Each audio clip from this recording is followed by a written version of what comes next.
আসসালামু আলাইকুম।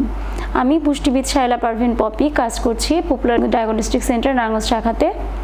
আজ আমি আপনাদের সোডিয়াম এবং পটাশিয়াম যুক্ত খাবারের নাম এবং এগুলোর উপকারিতা ও অপকারিতা সম্পর্কে বলবো।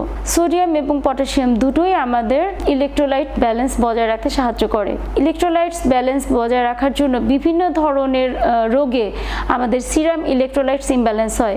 বিশেষ করে কিডনি রোগ, হার্টের রোগ, হাই প্রেশার, এসব ক্ষেত্রে যদি ইলেকট্রোলাইট ইমব্যালেন্স হয়, অর্থাৎ সোডিয়াম এবং পটাশিয়াম লেভেল বেড়ে যায় বা কমে যায়, তখন কিন্তু বিভিন্ন ধরনের সমস্যা হতে পারে।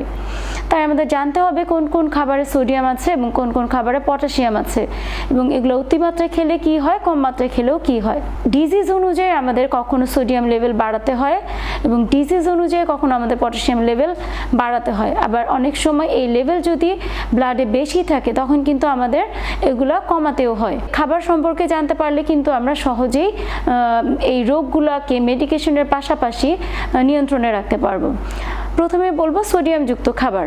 সোডিয়ামের মেইন সোর্স হলো আমাদের খাবারের লবণ, সোডিয়াম ক্লোরাইড।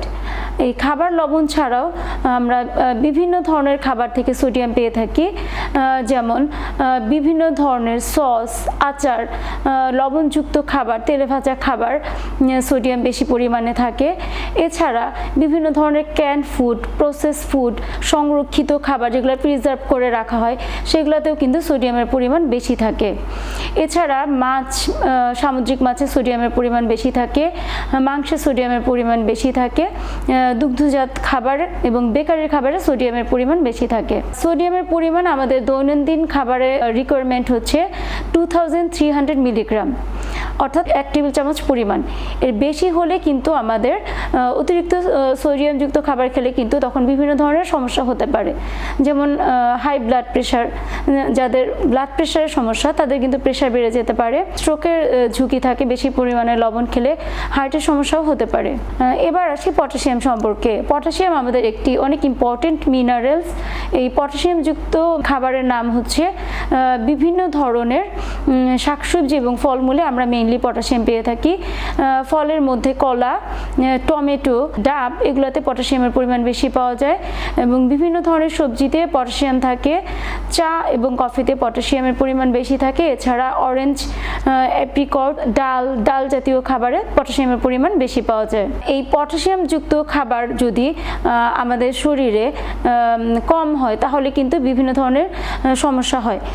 পটাশিয়াম যখন কমে যায় তখন কিন্তু আমাদের উইক লাগে, মাসেলটা উইক লাগে, নড়াচড়াতে প্রবলেম হয়, হার্টের রিদম অ্যাবনর্মাল হয় এবং ঘন ঘন প্রস্রাব হয় এবং ডাইজেস্টিভ সিস্টেমে প্রবলেম হয় পটাশিয়াম কমে গেলে। আবার অতিরিক্ত পরিমাণে পটাশিয়াম খেলে যদি ইলেকট্রোলাইট ইমব্যালেন্স হয়, পটাশিয়াম খাবারে যখন বেশি থাকে তখন বুকে, হাতে চাপ অনুভূত হয়, ব্যথা করে, পেট ব্যথা করে, শ্বাসকষ্ট হয়, অনেক বেশি ঘাম হয়, শরীর ঠান্ডা হয়ে যায়, মাথা ঘুরায়, এই ধরনের সমস্যা হতে পারে। তাই এই সোডিয়াম এবং পটাশিয়াম ইলেকট্রোলাইট ব্যালেন্স করার জন্য আমাদের এই বাড়া কমার উপর ডিপেন্ড করে কিন্তু ফুড নির্ণয় করতে হবে। তাই আসুন সোডিয়াম এবং পটাশিয়াম যুক্ত খাবার সম্পর্কে সচেতন হই, কিভাবে ব্যালেন্স করতে হবে সে সম্পর্কে জানি। আজ এই পর্যন্ত। আসসালামু আলাইকুম।